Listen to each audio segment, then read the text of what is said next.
I just want to introduce everybody to who you are and what you do. So, this is Jenn Payeur. She's the CEO of Nature Provides. And this is a company that makes a lot of actually very different, interesting products. But I really want to talk with you today is about gemmotherapy. And for those of you who've never heard that term, these are plant stem cells. And, stem cells, I'm sure you've all heard of. I mean, they've been all over the news and the media as this, potential cure all for everything from neurodegenerative disease to cancer. But plant stem cells kind of play a different role. So I'm really excited to chat with you today about that. I don't know if you know Dr. Larry Palevsky. He's a pediatrician up in New York, and he's been using gemmotherapy for years. And I remember him saying, I use it, it's great, it's wonderful. And, you kind of get caught up in your world and never kind of went down that rabbit hole. So, thank you again for joining me today to talk about this.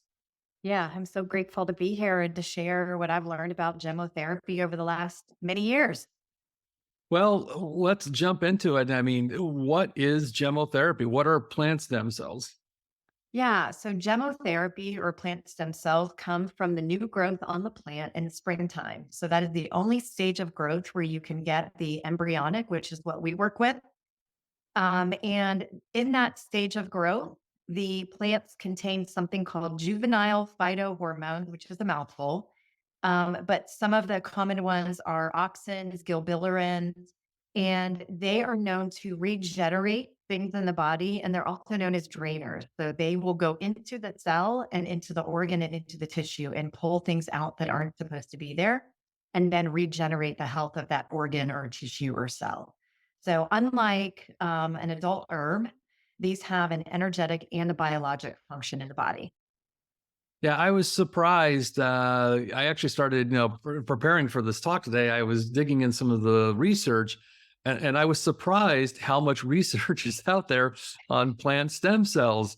I've read a lot about using different types of human stem cells, but I guess I was a little taken aback that this isn't, like I said, this isn't something that's never been looked at. People have been actually studying this for many years. And what was fascinating to me, I read one study that actually showed that plant stem cells can actually help accentuate and protect human stem cells, Correct. which it was kind of mind blowing to me. Yeah, they really go hand in hand. There's a great article written in 2018, and it says that plant stem cells may be some of the most, important cells to the human body because they do work so well with our human stem cells, and they actually can regenerate our human stem cells. They're working on the DNA and the microRNA in the body, and so there's so much potential. And my theory is they haven't really made their way holistically to the US because they're an art, right? There are a lot of limitations. You can only get these in the springtime, Right. right? So even running the company Nature Provides is challenging because we have to forecast every year how much plant material we are going to be picking, and they're all hand picked. So it's a really fine art and obviously a lot of science with it, but there's intentionality in every step of the process. And, in the US, we don't often have patience for all of that because we're like, okay, let's get it done. We need it now. Um, and so, yeah, it's been a really interesting study. So there are only 5 companies in the world that are actually making gemmotherapy. So who would benefit from plant stem cells? What are some of the conditions that people might think about using these therapies? Yeah, I mean, my perspective is that everybody can benefit from them because they are the most gentle therapy. You don't need a binder because by the nature of what they do, they are opening up the drainage pathways in the body and pulling the toxins out. And let's say if your liver is compromised, they will recruit the next organ to get the toxic matter out of the body. We use them a lot with babies, with animals, and with elderly patients. And it's really about the dosing, right? So we work with homeopaths who will dose 3 to 5 drops of something, and then a chiropractor who may do 2 droppers. So it really depends on whether you're dealing with an acute issue or a chronic issue. But they really are one of the most gentle modalities as far as plant remedies that you can utilize. And each plant really is aligned to an organ. So you have a plant like hawthorn that's good for heart issues. So right now, that's a big thing happening in our world: myocarditis and some heart issues, strokes, things like that. And then you have other plants aligned to the liver and the kidneys. So, it's really unlimited. And, Dr. Ingels, a plant like rosemary, not only is good for the liver, it's good for the skin, it's good for the hair and the eyes. So plants are so multifaceted that one plant can work in many areas of the body in many conditions. It's just knowing which one to use when, right? Right. Well, I think about the difference between like a plant stem cell and a human stem cell. One of the things I read that I thought was pretty interesting, a human stem cell, so for people who don't know, I mean, stem cells are cells that really haven't become anything yet. These are the very most primitive cells we have that haven't decided yet if they're going to become a heart cell or a lung cell or a bone cell or so forth. So this idea of using these very early cells to help, regenerate damaged tissue, that's where a lot of research, at least in human stem cells, is kind of centered. But once a stem cell starts going down a path, it kind of goes one direction. It's going to keep going until it becomes whatever it's going to become. And as I was reading, with plants, because, we as humans have had to adapt over the years, to our environment, everything. So we can move, we can change. Plants kind of can't do that, right? Because wherever it grows is where it grows. And so it has to adapt to the environment. So plant stem cells have the capacity to go in both directions to help continue Correct. with that regenerative process, which again is kind of fascinating when you think about it. And Mother Nature's just brilliant in that design, right? Otherwise, plants would never survive the harsh climates and predators and insects and other things. So this idea that you've got a cell that can kind of regenerate in a way is pretty fascinating. Yeah, I was speaking with a practitioner out in California, and his father had carotid artery issues. And while he was taking some of the plant stem cells and focusing on removing the toxic matter in his carotid arteries, he actually grew two new arteries to work around what was blocked, which was fascinating. So that's part of that regenerative nature that they can do. Is that, first of all, the body is miraculous. I think our bodies know how to heal if we give it the right substance. But the plant stem cells will actually do that. So they will regenerate, and they are known to even regenerate things that are broken down, like cartilage in the body. So, they're brilliant and really, what nature can do, and especially these little buds. And Gemmo means bud. So bud therapy has been around for a long time. Yeah, different than the other kind of bud therapy people are probably familiar with. Yes. Not the one you smoke or vape or that one. No, no, no, no. It's the little bud, the new growth on the plant.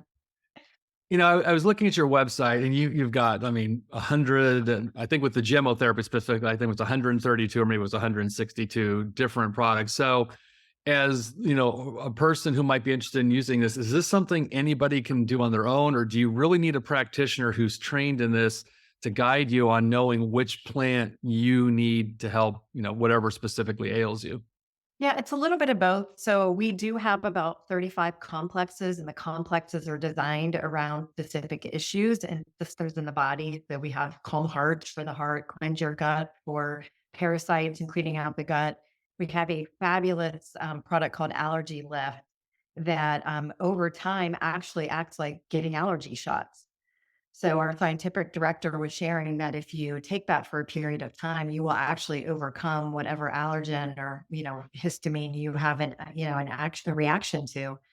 And this is an anecdotal story, but my brother's wife in Japan has been allergic to shrimp since she was 9. And she's 41. She started taking that allergy list for 4 months. And she went in for her annual checkup, and her doctor came out and said, something's not right. You're not showing an allergy to shrimp anymore. And so at 41 years old, she started to be able to eat shrimp again without any issue. So that's an anecdotal story. That's not scientific, but interesting that the buds, that regenerative, right? Once you clean out what is affecting the negative part of you, then, the body can heal. And so we do have those complexes that are designed around body systems or a specific issue. And then we have about 100 plants, a little bit over 100 plants that are individual, that it does help to have a practitioner know that something like lilac is good for cleaning out the arteries, or artichoke milk thistle good for the liver. But, we have this internet, and people are intelligent, and we like to go look things up. So you can learn a lot about plants just even looking at adult plants, what they do. Yeah, as a naturopathic doctor, of course, detoxification is such an important part of how we approach most, if not all, of our patients. And, I think in the longer I practice, the more I realize that there's really just, I think, a handful of things that really make and keep people sick. And I think to a certain degree, toxicity is an element of all chronic illness, whether it's diabetes, heart disease, cancer, neurodegenerative disease. There's some element of overload of toxins and or the inability to clear those toxins. So, any therapy that we can implement that's gentle, and, you know, I think anyone who's gone through any kind of, quote, we'll say detox program, many people have had the experience of just feeling absolutely terrible because their body's trying to mobilize things so quickly that they can't quite keep up. So I can see this as being really a very useful tool for people so that, again, you're not using hardcore binders. You're not trying to force your body to dump massive amount of toxins at once. If it's going to work at a very subtle cellular level, I think that's going to give people that opportunity to get rid of these toxins without feeling horrible, right? Right. Yeah. In all the years that I've been working with them, I've not seen anybody have a Herxheimer reaction. So that's fabulous. And again, you don't need a binder, which can be harsh on the body. And they seem to know it's like slow and steady. They seem to know to go slow and steady to start cleaning up the cells. And when I had my big health crisis, is how I found these.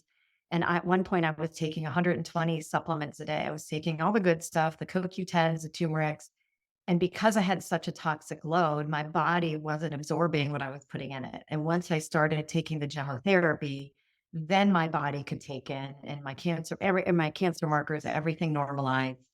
And, I mean, I go back and look at pictures. I don't even recognize myself because I look 10 years, 15 years younger than I did 8 years ago.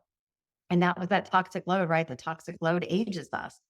It Yeah. causes aches and pains in our body. And once that started to leave my body, everything changed.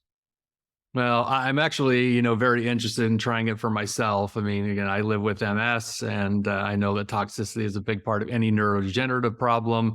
Again, I'm at that point where I take 40, 50 pills a day. I mean, it helps me. I definitely, I notice the difference. But again, at the core, I mean, I can look back over my own history. I mean, I had a lot of toxic exposure. I used to work in a lab. We worked with benzene and toluene, fixing slides, and as my summers as a kid was spent working in an oil tank farm in Long Beach, cleaning the inside of oil tanks without a respirator. So, there was plenty of exposure I'm sure my body's still reeling from. And I'll have to connect with you about, maybe getting some guidance on how to, start that process. For practitioners who might be tuning into this, do you have any kind of, training program that you can help practitioners learn about how to use these therapies? Yeah. So we have a whole educational section on our website for practitioners. We do a monthly webinar. And, we mix that up. So we have different types of practitioners that come in and teach, and we are putting some certification programs together that we're in the process of. We're going to have two tracks, one for practitioners that are new to Gembo therapy and haven't utilized it before, and then other ones who want to go much deeper into the science. So we are in the process of creating those, and we'll have those this year available. But in the meantime, we upload articles, we upload the webinars. Like I said, we do a monthly webinar, and that gives quite a bit of information for new practitioners.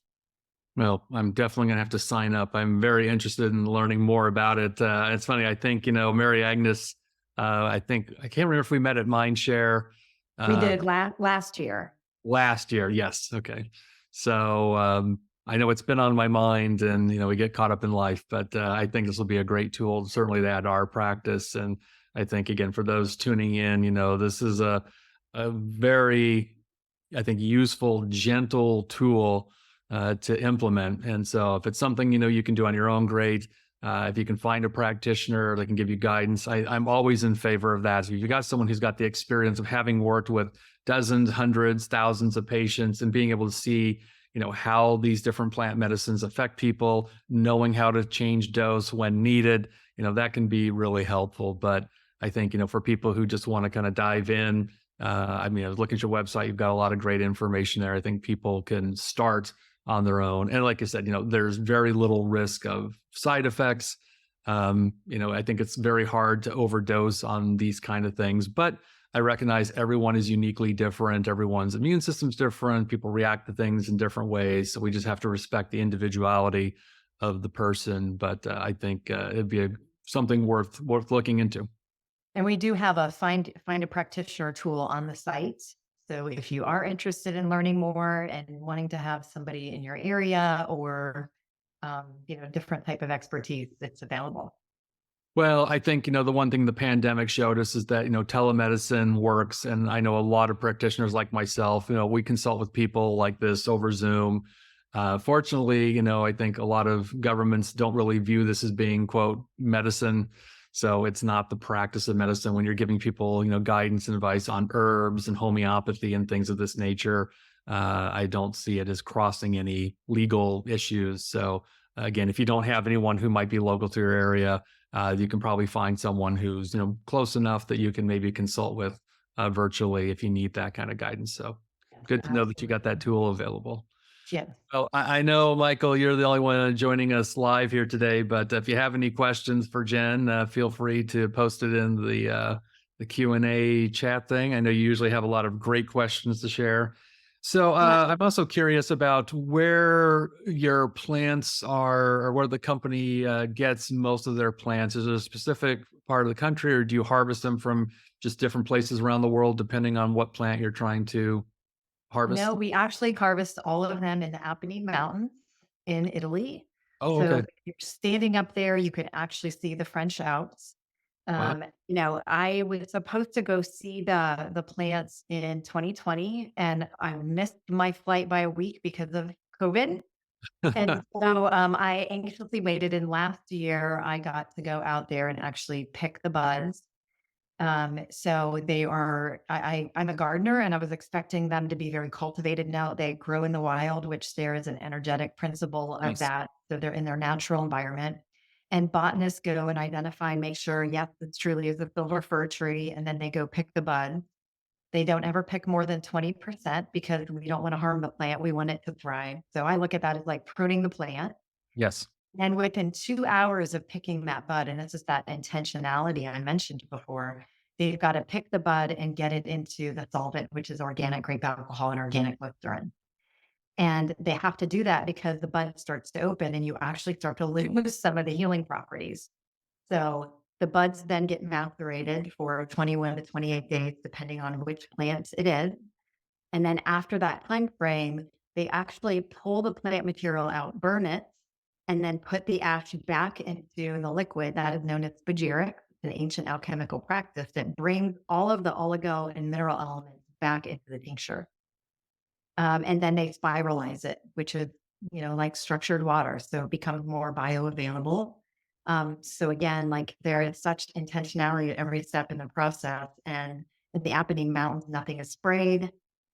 So everything is grown in the wild, clean. It's about as clean of a product as you can get. So the only thing in the tincture is the plant bud bioactive principles that are coming out of the plants, organic grape alcohol and organic glycerin. So Awesome. no fillers, nothing synthetic, which to me is really important after going through, a health crisis. I pay attention to what I put in and on my body. Well, I always appreciate botanical companies that wildcraft their plants. I mean, this is the way the plant grows out in nature without being really touched by humans until, again, the harvesting process comes. And yeah, everything that plant's designed to have nutrient wise, climate wise, I mean, all of that brings all the active constituents of that plant together without being harmed in any way. So that's always the most ideal way to collect plants. So that's great to know. Michael has a couple of questions. How long does it take for the different products to start to work and to really do that deeper work? So it really depends. If you have an acute issue, so let's say you're having a histamine reaction to something, they will work very quickly. I got bitten by an ant, a fire ant in Charlotte, North Carolina, where they are very prevalent. And I started having welts grow my, come out on my body. I took the black currant and the allergy lift, and within 10 minutes, everything went back down to normal. So they can work very, very quickly in acute situations. In a chronic situation, if somebody's had diabetes for 20 years, it will take some time. It'll probably take 1 to 2 bottles to get the body back into homeostasis. For me, because they've done, I've done so well with them in my health, I still take them. So I use them in maintenance mode. So that's the third way to use it. So acute, chronic, and maintenance. And for me, I just take a lower dose consistently, and I go through the organs in my body. So I may use a bottle of hawthorn and lilac to work through my cardiovascular system, and then I might work on my liver. But I just rotate them.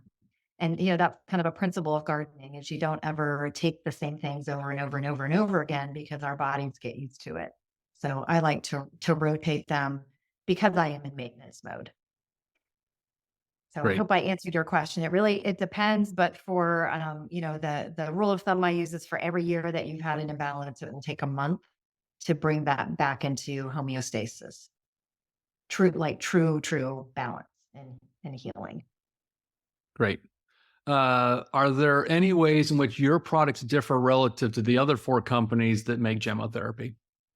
Yes, there's only one of the other four that is similar in nature, and they do not use the spagyric process, and they do not spiralize. So, but they handpick in the wild as well. The other companies add water to their products, so they're much more diluted. And none of them use the grape alcohol. They use corn alcohol, which I shy away from because of the genetically modified nature of corn, or they use some other form of ethanol. So those are really the key differences. Um, Michael, I love your questions. can you explain a little bit about the spagyric process? I don't think people are going to know what that is. Yeah, spagyric has been around for hundreds of years, and it's a process where you are taking the plant material and you're burning it. That's the ash, and you get this ash material, and then you put the ash material back in, and that is what is. So you think about it, hair tissue mineral analysis. Hair tissue mineral analysis is where you take your hair sample and you burn it, and then you can tell what minerals you are deficient or have excess in. It's the same concept. So you're burning the plant material, and in there you can tell what minerals, whether it's copper or magnesium, whatever minerals are in that plant naturally, and then they're adding that back in to the product. So that's what the concept of spagyric is. Does that help? Perfect. Why has there not been more hype around Gemmotherapy compared to other therapies such as herbal, homeopathy, etc.? Not sure whether the supply has been historically low, and so it's not broadly spoken about. Yep. So going back to that concept that it's an art, it became mainstream in Europe in the 1950s by a man named Dr. Paul Henri, who was a naturopath and also an MD. And he was really the one who started publishing articles on gemmotherapy. I've had a lot of practitioners ask me, why can't we do this in the US? Right? Why do we have to Yep. import all this? So in the US, we don't have plants that all grow in the same region. So we literally would need to have 5 or 6 facilities because again, you've got to pick that bud and macerate it very quickly. You would have to have 5 or 6 facilities, and it really would be more expensive for us to do it here. Um, I'm not sure why it hasn't been more mainstream. Part of my mission is to bring it mainstream because I think it is an amazing healing modality that just hasn't quite made its way here. And the image that I saw when I was doing a meditation many years ago was what happened with the CBD industry. That's the other bud that Dr. Ingels was talking about 15 years ago. Nobody really knew much about CBD. They didn't know what it was. We were afraid of it. There's people smoking weed over there. What is it going to get me high? And so I think it's just not made its way because of the delicate nature of how these plants grow and how they're harvested and all of that with the hand picking. It's just, again, a very delicate and intentional process. Yeah, and I might add, I think there's also, because of the kind of dilute nature of these plant extracts, even relative to like a regular tincture. You understand, the conventional medical world, less certainly in the United States, is very you know, allopathic. And the idea of, these, plant stem cells or these dilute, plant medicines being clinically effective, it's kind of a mental hurdle that the conventional medical and research community kind of has a hard time getting around. Again, one of your questions, Michael, I saw, as you said, there's only 9 results that showed up when I typed in gemmotherapy. Type in plant stem cells, and you'll find a lot more. They don't always refer to it specifically as gemmotherapy. Yeah, But the other two words that are often used is meristem therapy and phytoembryotherapy are two other words that you might be able to find some information on. But yeah, there's always a little bit of resistance to these kind of things. Again, even with, I think, straight, herbs. I mean, I can't tell you how many times I have patients that go to their, primary care doctor where, understanding their MD has very little to no training in botanical medicine, will, poo-poo a plant for whatever the condition is, despite the fact that there may be, a lot of research on that plant for the condition. So, ignorance is often the the mental hurdle we have to overcome with bringing any kind of plant medicine. And understand, I think about like Germany, medical doctors in Germany are trained in botanical medicine. Their top 3 selling drugs are herbs. So Mhm. depending on where you are in the world, herbal medicine is treated quite differently. But here in the US, it's still kind of viewed as witchcraft, and, we don't really understand it, despite, again, the amount of research that is available on different plants and their active constituents and what they do. Again, it's unfortunately not something that's taught in conventional medical school to this day. Doctors get little to no training in diet, nutrition, certainly nothing on herbs. Other than that, they might interfere with their drugs, so be careful. So Right. we've got that sort of mental hurdle we have to get over. But I think that's part of it too. Yeah, Uh, and one of the beauties of gemmotherapy is if somebody is taking allopathic drugs, these will work synergistically. So if somebody's taking a high blood pressure medicine, taking a plant stem cell will actually help to resolve the issue, and they can eventually get off, if they choose to, the high blood pressure medicine. I've seen it happen over and over and over again, especially for heart and statin drugs, things like that. That's well, one very of one of my teachers when I was in naturopathic medical school was Dr. Bill Mitchell. He was actually one of the founders of Bastyr University, and we would literally go sit in the so our campus was adjacent to a temperate rainforest in near Seattle, and so there was a lot of plants that grew out there, and we would go out in the forest and we would sit with the plant, and he would talk about the constituents of the plant, the energetics of the plant. And, he was a brilliant biochemist. He knew everything about the chemistry of the plant, what it did biochemically.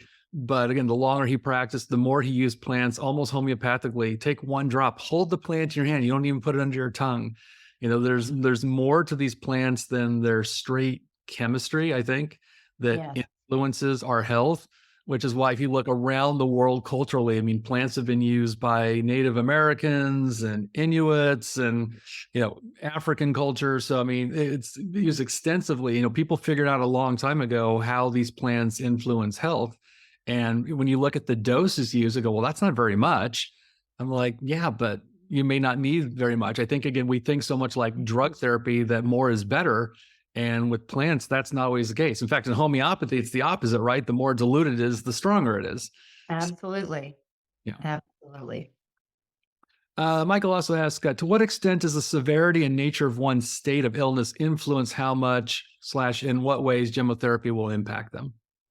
I think you Uh, kind of, yeah, I touched on that a little bit. If you've had an illness for 20, 30 years, it will take some time. And so part of what I work with is mindset shift, because we have been conditioned to believe in the allopathic way of, I have a headache, let me go take an aspirin, and 20 minutes later, my headache's gone.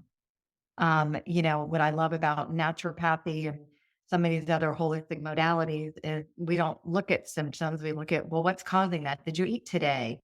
Right? What's your blood pressure? All these other things. And so that's how plants work. So if you have a very, very severe illness, I had stage 4 cancer 8 years ago, and these have been a huge part. And I think that's one of the most serious illnesses you can have. These have brought my system back online. Something that I didn't mention that they do is they work on the extracellular matrix and clean that up as well. And that's our communication network. So when you have cancer, your body's not detecting, your immune system's not detecting the cancer cell and the proliferation of it. And so gemmotherapy will bring that communication network back online. And now your body again is starting to do what it's designed to do, which is, oh, hey, there's an invader over there. I've got to take care of it. So they absolutely work in very serious illnesses. And then in, like I said, in acute illnesses that happen as well.